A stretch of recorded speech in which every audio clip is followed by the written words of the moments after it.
Hello everyone, my name is Stu Adler. Welcome back to Introductory Lectures in Thermodynamics.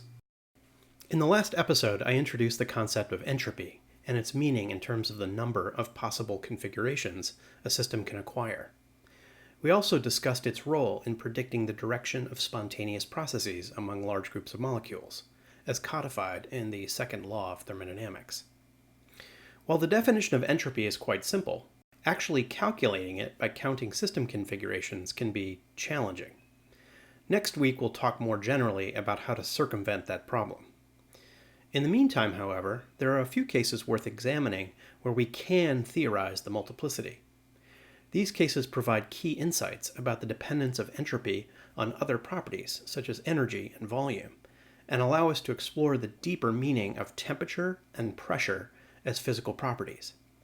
This ultimately leads to a strategy for measuring entropy in systems that are too complex for us to count the number of configurations explicitly. Before diving into the problem of counting multiplicity, I'd like to share this logic paradox, which a few years ago became a meme for students struggling to understand probability and statistics, and ultimately ended up on bags and t-shirts. It's a multiple choice question that asks what the probability is that you'll get the right answer if you choose the answer at random. While you ponder the various possible answers, I'll go add it to the prep quiz, further amplifying its self-referential paradoxy. Despite being unsolvable, this question highlights an important aspect of counting multiplicity. Given a particular value of n, v, and u in our system, we need to be able to enumerate all possible outcomes of random variation. This can be quite a challenge for systems containing molecules with an infinite number of quantized energy levels and strong molecular interactions, since the energy of one molecule is linked to the energy of all the others. In order to develop a full molecular level understanding of the relationship between entropy and other properties, we would need to dive more deeply into statistical mechanics, which is not really the focus of this course. Thus, to keep this tractable, while also highlighting some key limiting cases and general characteristics of how S varies with V and U, let's focus on one particular type of entropy, called configurational entropy, which is a component of the entropy that relates to the arrangement within a system of weakly interacting subgroups of molecules. In this case, we need only worry about how these groups are arranged randomly within the system. Configurational entropy plays an important role in ideal gases, dilute solutions, and other systems of non-interacting entities on a lattice. We can further subdivide this question into the issue of volume dependence, where internal energy is fixed, and internal energy dependence, where volume is fixed or absent from the problem. Let's take a look at examples of both and then try to generalize what we see by examining the case of an ideal gas composed of quantum mechanical particles in a box. The first system I'd like to highlight is a classical ideal gas at fixed temperature. As we've already discussed, an ideal gas contains non-interacting molecules with zero potential energy, and thus internal energy is only a function of temperature. This being the case, imagine we have a gas consisting of n polyatomic molecules of a single species, with total energy U contained in a volume V. Any given molecule will have a large number of configurations it can adopt, spanning vibrational, rotational, and translational energy states. However, whatever this molecule is doing, we expect the total number of configurations it can acquire individually to scale with the available volume. Thus, let us define the multiplicity of a single molecule, omega 1, as omega bar times the total volume V, where omega bar is a coefficient. The second and third molecules, which are identical to the first molecule, will have the same individual multiplicity. We can likewise say this about any of the molecules in the system. As we discussed in the last episode, assuming the molecules are non-interacting, then for each configuration that the first molecule adopts, the second molecule can adopt the same number of configurations, as can the third, fourth, fifth, etc. The cumulative number of available configurations is therefore a product of the multiplicities of the individual molecules. Substituting the definition of entropy, and recognizing that the log of a product of terms can be written as the sum of the logarithms of those terms, we can re-express entropy as n times the entropy of one molecule by itself in that same total volume. Adopting a reference volume V0, where we know the entropy, and re-expressing N as the number of moles times Avogadro's number, we can break this term apart into a constant term and a volume-dependent term. Let us also define a constant R as Boltzmann's constant times Avogadro's number. Finally, after dividing by the number of moles and re-expressing in terms of molar volume, we find that changes in molar entropy scale as R times the change in the log of V. Note that this is the same R as the one that appears in the ideal gas law. In fact, this is where that constant comes from. R is really just Boltzmann's constant in molar units. This is a very useful general result that you should probably commit to memory, as we'll see this come up over and over again in the coming weeks as we discuss transformations of gases. Note that under isothermal conditions we can re-express volume using other variables, equivalently expressing changes in entropy in terms of the log of the molar concentration, or the log of the pressure. For an ideal gas, these are equivalent, and these forms are sometimes a more convenient starting point. A closely related problem to an ideal gas is the entropy of a solute dissolved in a solvent at some concentration. For example, imagine we have a short-chain polymer dissolved in water. This is a very complex situation where the multiplicity will be influenced by the local configurations of the solute molecule, as well as the configurations of solvent molecules near that solute. However, if we just have one solute molecule, we still expect the overall multiplicity to depend on the available volume of the solvent. If we again assume the solute molecules are non-interacting, this same single molecule plus solvent multiplicity will be shared by each solute molecule in the system. Following the same logic train as for an ideal gas, we expect the overall multiplicity to be a product of the individual molecular multiplicities, and thus the molar entropy of the solute plus surrounding solvent will scale as minus R log of the concentration, just like an ideal gas. Thus, even though the solute interacts strongly with the solvent only interacts weakly with itself, so the configurational part of the entropy scales just like an ideal gas. Okay, so far we have covered variations in entropy with volume, holding internal energy fixed. What if we now hold volume fixed and vary internal energy? This turns out to be a much harder issue to address for general substances, even for an ideal gas, due to complex arrangements of energy levels in a molecule. However, there are a few systems where we can explicitly count the multiplicity. The one I'd like to discuss today is related to the problem of nuclear magnetic resonance, or NMR, a spectroscopic technique often used in medicine to image the interior of the human body. NMR is based on the Zeeman effect, which occurs whenever a hydrogen atom, which is everywhere throughout our bodies, mostly as water, is placed in a strong magnetic field. Due to the magnetic field, the nuclear spin state of the hydrogen atom splits into two levels, plus and minus a half, with the anti-aligned state being slightly higher in energy than the aligned state, by an amount proportional to the magnetic field strength, B0. The imaging technique involves exciting nuclear spin transitions in protons and then studying their relaxation back to equilibrium, which depends on what's around them, including contrast agents that the radiologist may add to highlight various tissues. An unusual feature of the nuclear spin states of protons is that unlike other molecular energy states like vibrations, rotations, and so on, the spin states of the nuclei remain largely decoupled from the other molecular degrees of freedom, so for short periods behaves like an isolated system, with its own energy content and temperature. Another unusual aspect is that each atom only has two levels, making it particularly simple for us to count the available configurations of the system. To be specific, imagine our system contains a total of n nuclei. In this case, the internal energy U of the nuclear spin system can be written as a sum over n of the spin energy of each individual nucleus. This energy depends on the nuclear spin state, little m, which can have a value of plus or minus a half. The question we'd like to address is what the entropy of the system is as a function of this energy. Note that because we're only including spin degrees of freedom, there's no pressure or volume in the problem, so only one intensive variable is required to define the state of the system, which in this case is the energy per nucleus, U over n. To begin, imagine the energy per nucleus is 0. The only way this can happen is if all the nuclei are aligned with the magnetic field. How many configurations can the system adopt? Since the nuclei are all identical, they don't have labels on them that allow us to identify them individually. Another way to say this is that the nuclei are indistinguishable. This means we can't tell if we rearrange their individual positions in our system. So in this case, there's only one configuration we can identify, all spins aligned with the magnetic field. Thus the system has a multiplicity of 1. This corresponds by definition to an entropy of 0. Let's now add a little bit of energy, causing one spin to flip into the anti-aligned spin state.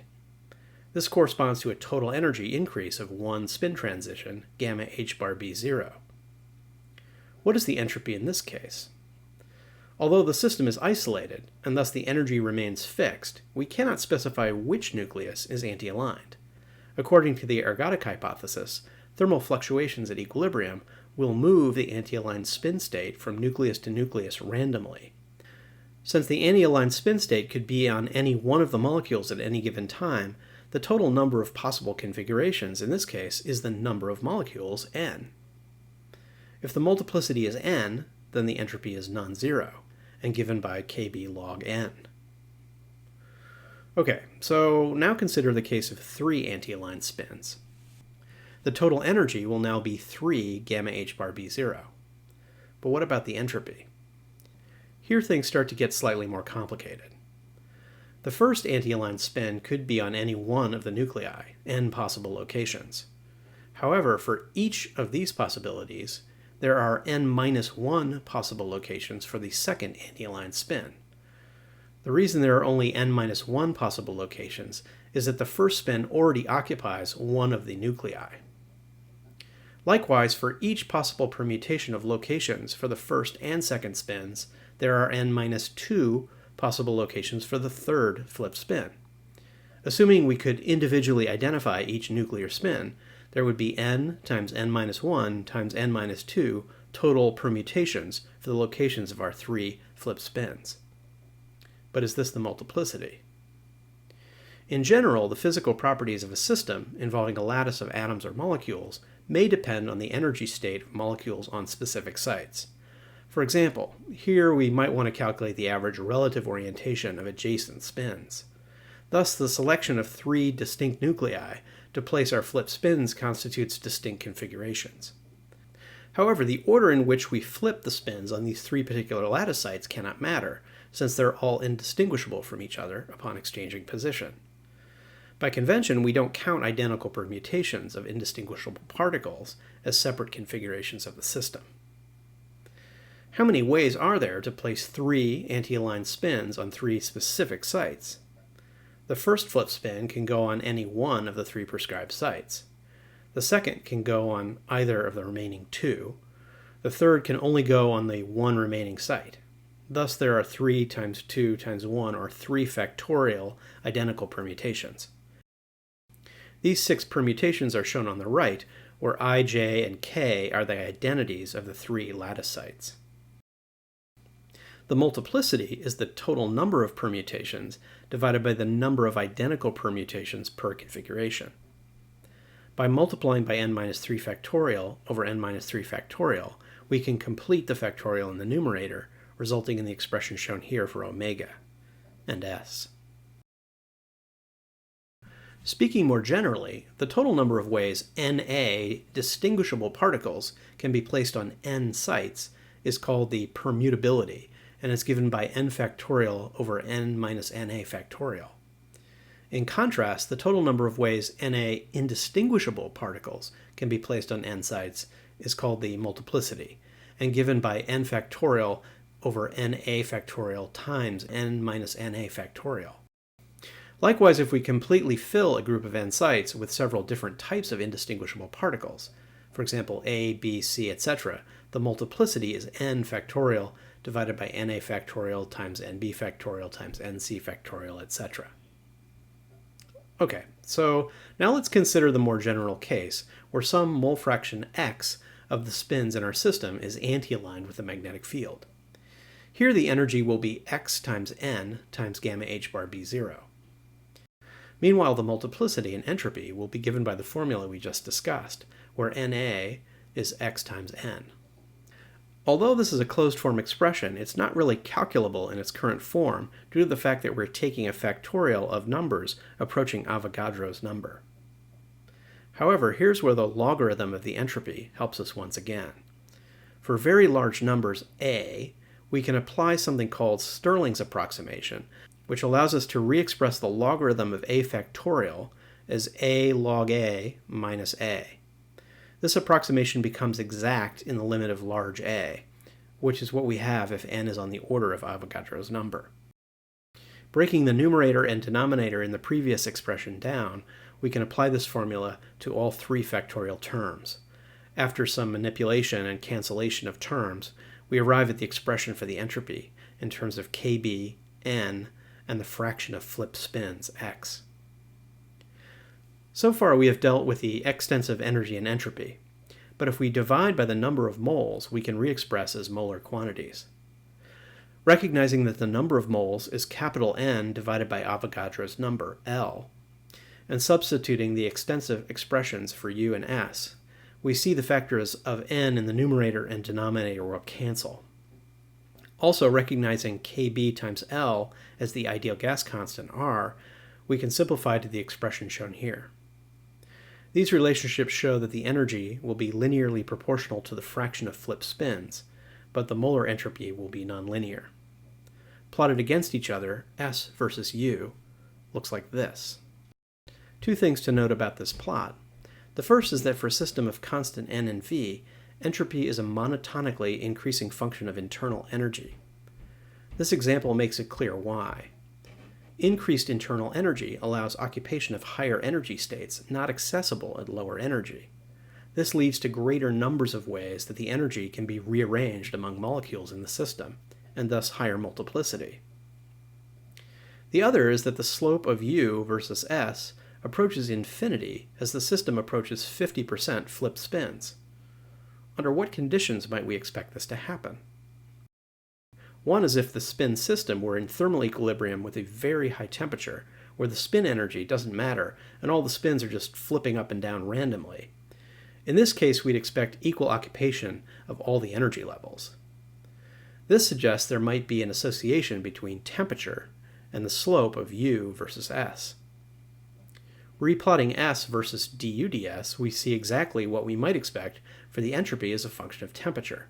At low values of du ds, where all the spins are perfectly aligned with the magnetic field, the entropy is 0, and at high values of du ds, the entropy reaches a maximum corresponding to all the energy levels being equally occupied.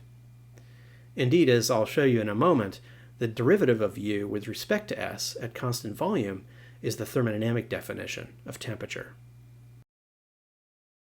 To help us consolidate some of these ideas, as a final example, let's revisit the properties of an ideal gas, but this time from a quantum mechanical perspective. Many of you have taken PChem or quantum mechanics for chemical engineers and have studied the problem of a particle in a box. One way to view an ideal gas is as a very large number of particles in a macroscopically sized three-dimensional box. Let's briefly review the results of the particle in a box problem.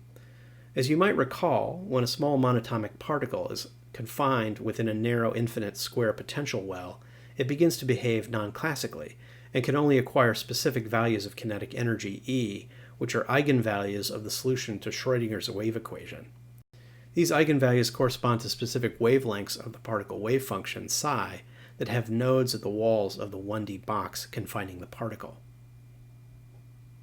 The allowable energy levels scale inversely with particle mass m and the square of the box dimension, a, and are proportional to the square of the translational quantum number, L sub x, which can take on integer values from 1 to infinity. A plot of the first 5 energy levels is shown here. Now imagine we have a three-dimensional box of volume a cubed filled with a large number n of non-interacting particles, which is exactly what we have assumed for an ideal gas. With this picture, for a group of n molecules, we'll have 3n separate manifolds of energy levels corresponding to the x, y, and z translational states of each molecule. When we say that the particles are non-interacting, what we really mean is that the molecules do not interact strongly enough to influence the translational energy levels of the individual particles. However, the particles can still transfer energy from one molecule to another, or amongst translational modes, via energy-conserving collisions. With this picture, the total translational kinetic energy, and thus also internal energy U, is given by a sum of the individual energy in each molecule and translational mode. For example, consider the ground state of the system. This occurs when all molecules and modes are in the lowest energy level, corresponding to all translational quantum numbers Lx, Ly, and Lz being 1. In this case, the internal energy is at the minimum possible value. Also, since the molecules are indistinguishable, there is only one possible configuration, so the multiplicity is 1, and the entropy is 0. Now consider some finite value of the internal energy, significantly greater than the minimum. As we saw with the spin 1/2 nuclei, this energy can rearrange itself randomly among the particles and translational modes via energy-exchanging collisions. This freedom to rearrange corresponds to a large multiplicity and non-zero contribution to the entropy. However, due to the quantized nature of the energy levels, the multiplicity is, in fact, finite. So for those of you troubled with the seemingly infinite number of configurations of a group of classical gas molecules, a consequence of quantum mechanics is that the multiplicity cannot actually be infinite. With the spin 1/2 nuclei, we could straightforwardly count the number of configurations. Here, however, due to the boundless manifold of energy levels in each translational mode, counting all possible configurations for a given total energy is much less straightforward. To get a full appreciation of how workers usually approach this problem, we would need to delve into the theory of canonical ensembles, which we don't have time to do. Instead, let's take a shortcut specific to this problem that relies on a couple of reasonable assumptions. The first is that the average energy acquired by each molecule is large compared to the individual energy quanta, and thus the variability of the energy content of a given molecule is nearly continuous. This assumption is easily justified as long as the box is macroscopic in size, and thus the dimension A is large. The second is that there is an overwhelmingly large number of molecules, and thus nearly always a way for the molecules to exchange a particular quantum of energy with each other. To understand the relevance of these assumptions, consider an isolated one-dimensional box with only 2 particles in it, which has 530 natural units of translational energy. One possible configuration is that one molecule is in its ground state, while the other has a translational quantum number of 23. What is the multiplicity? Well, the particles could always just trade energy. But the particles are indistinguishable and not confined to particular sites, so we would probably not count these as 2 distinct configurations. However, another thing that could happen is that the second molecule transfers 168 units of energy to the first molecule, raising it to Lx equals 13, while its own quantum number drops from 23 to 19.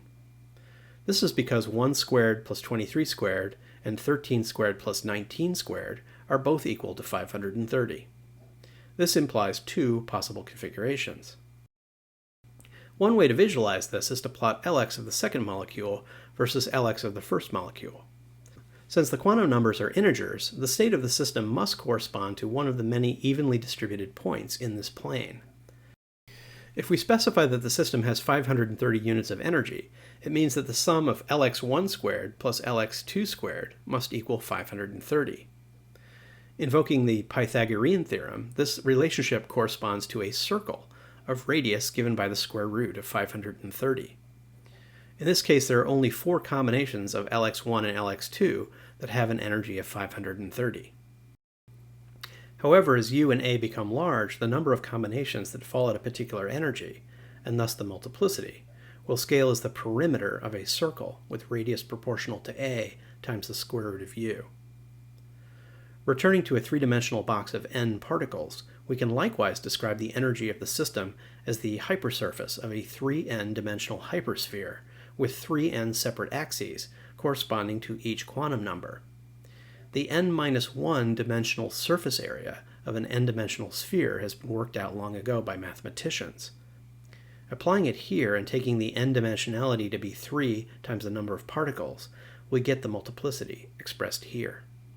Note that I have divided the surface area of the hypersphere by n factorial to account for the fact that the particles are indistinguishable. This is analogous to the factor of n factorial we applied previously for indistinguishable nuclear spins. The rest we know how to do already. Taking the log of omega and applying Stirling's approximation, we get a bunch of terms of order n log n or less. Multiplying by Boltzmann's constant and then dropping small terms of order less than n log n, we get the expression shown here for the extensive entropy. Dividing by the number of molecules and then recognizing that volume of the system is a cubed, we find that entropy scales with the log of the volume and energy to the 3/2 power. Once again, recognizing that R is Boltzmann's constant times Avogadro's number, this entropy can also be re-expressed in terms of molar properties, where we have consolidated the various constants appearing as scaling factors inside the logarithm. So after all this, the entropy of a quantum ideal gas basically boils down to this innocuous-looking little expression. But buried in this expression is a number of insights worth pulling apart and discussing. The first thing you might notice is that this expression predicts that the entropy of an ideal gas at fixed internal energy scales as R times the log of the volume. This nicely confirms what we reasoned earlier based on a more qualitative classical picture of how configurations scale with the available volume. Secondly, it makes a specific prediction of how entropy scales with the internal energy, U. To see some of the consequences of the scaling, it's helpful to first rearrange so as to express U as a function of S and V, and then take partial derivatives of U with respect to volume and entropy. To take this further and relate to other properties, we need to introduce temperature and pressure. So far in this course, we focused on temperature and pressure in terms of kinetic energy and forces on surfaces. However, earlier in this episode, I teased you with the thermodynamic definition of temperature as du ds at constant V.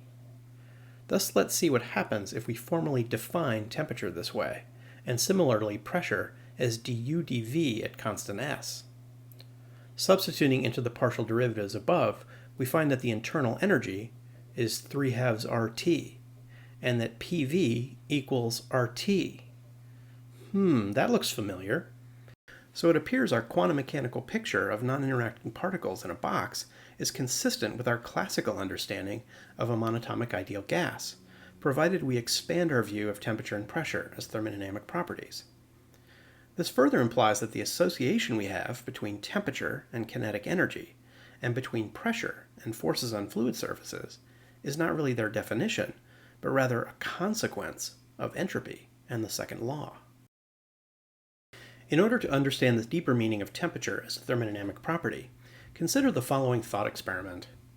Imagine we have two isolated systems A and B, each containing a certain number of molecules N in a volume V with total internal energy U.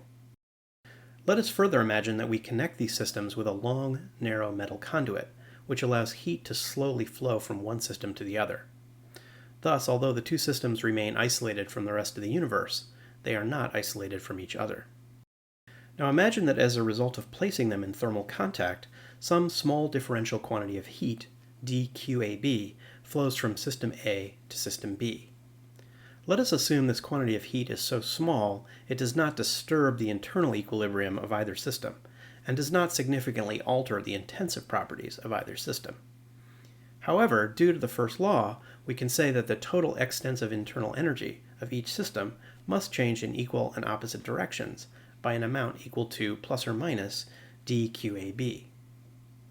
As we saw earlier, based on our quantum mechanical picture of nuclear spins and particles in a box at fixed volume, we expect the entropy to be a monotonically increasing function of internal energy due to increased occupancy of higher energy levels, and thus higher total multiplicity. We can say this mathematically by saying that the partial derivative of U with respect to S at constant V is greater than 0. Since the volumes of systems A and B are fixed, we can relate the differential change in entropy of each system, dSA and dSB, to the differential change in internal energy, dUA and dUB, by dividing by this partial derivative. Due to the first law, both these changes in internal energy are tied to dQAB. Thus, the total change of entropy of the combined system A plus B is proportional to dQAB times the difference in du ds between systems A and B. Now consider the second law. It says that for any isolated system, the entropy must always increase. Our combined system A plus B is isolated. Thus, the sum of dSA and dSB must be greater than or equal to 0. But du ds is always positive. This means that if du ds of system A is greater than that for system B, dQAB will be positive, meaning heat will move from system A to system B. Likewise, if du ds of system B is greater than that of system A, dQAB will be negative, meaning that heat will move from system B to system A. Finally, for the entropy generation to be 0, and thus for heat not to flow preferentially in either direction, du ds for both systems must be the same. This sounds a lot like our macroscopic concept of temperature, or at least something proportional to temperature. If so, what constant of proportionality should we use? This is where Boltzmann's definition of entropy comes back into play. Recall that the only requirement on the definition of S is that it be the log of the multiplicity. We could have defined it as S equals log omega. But if we did that, S would be dimensionless, and thus, in order to continue using temperature in our previously established units of Kelvin, we'd need to define temperature as 1 over Kb times du ds at constant V. However, in the chain of scientific events, entropy was actually discovered as a property before Boltzmann's definition. As a result, the proportionality constant relating T to du ds is 1, requiring entropy to have units of joules per Kelvin, and thus the required constant must be included in the definition of S. Temperature can also be expressed in terms of molar internal energy and entropy. Note that in our thought experiment we didn't specify what types of molecules are present in systems A and B. Thus the quantity du ds at constant V appears to satisfy our macroscopic concept of temperature regardless of what substances we're talking about. To cite a specific example, consider steam and water in equilibrium at 100 C and 1 atmosphere. Under these conditions, steam and water have extremely different properties. The steam has a much higher internal energy than water. It also has much higher entropy. However, at thermal equilibrium, the value of du ds in both phases is the same, so any heat transfer between them does not result in a spontaneous increase of entropy. This is the deeper meaning of temperature as a thermodynamic property. This fundamental connection between temperature and entropy forms part of the explanation why molecules can adopt two or more distinct phases that remain in stable equilibrium, despite having radically different physical properties.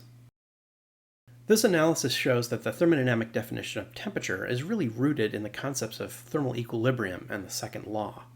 It describes the propensity of thermal energy to move within an isolated system so as to maximize overall entropy.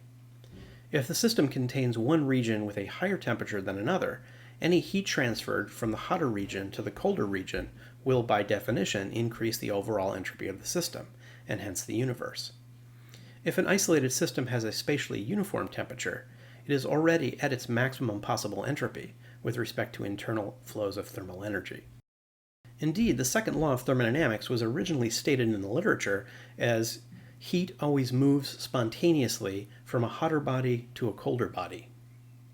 This constraint, plus first law analysis, provides most of the tools needed to understand spontaneous processes on a macroscopic level, without any need to address the existence of molecules at all. This allowed workers to make progress understanding many aspects of entropy and the thermodynamic properties of real substances before atomic theory was fully established. We can perform a similar thought experiment to understand the thermodynamic definition of pressure as du dV at constant S. In the interest of brevity, I will skip the details, but the general conclusion is similar. With this definition, pressure describes the propensity of a fluid to expand or contract locally within an isolated system so as to maximize overall entropy. If an isolated system has a spatially uniform pressure, it means that it's already at its maximum possible entropy with respect to expansion or contraction of various subregions within the system, and thus no flow will occur. One general implication of these definitions of temperature and pressure is that for any system at equilibrium, changes in U, S, and V are fundamentally related through temperature and pressure. This can be understood by expressing U mathematically as a general function of S and V, and then taking the total derivative. Substituting in our thermodynamic definitions for temperature and pressure, we obtain a differential relationship among du, ds, and dv. This equation is sometimes called the fundamental property relation. As you'll see next quarter, fundamental property relations are important building blocks of classical thermodynamics, used to derive relationships among various thermodynamic properties. For now, though, let's focus on its implications for quantifying entropy. In particular, if volume is held constant and thus work is zero, and we invoke the first law for closed systems, we find that ds equals dq over t. This implies that if we maintain a system of molecules at equilibrium in a fixed volume, differential changes in entropy can be tied to differential flows of heat across the system boundary. It turns out this relationship holds even when the volume is not held constant, provided the system remains in a continuous state of equilibrium during the transformation path, also known as a reversible transformation, which we'll talk more about next time.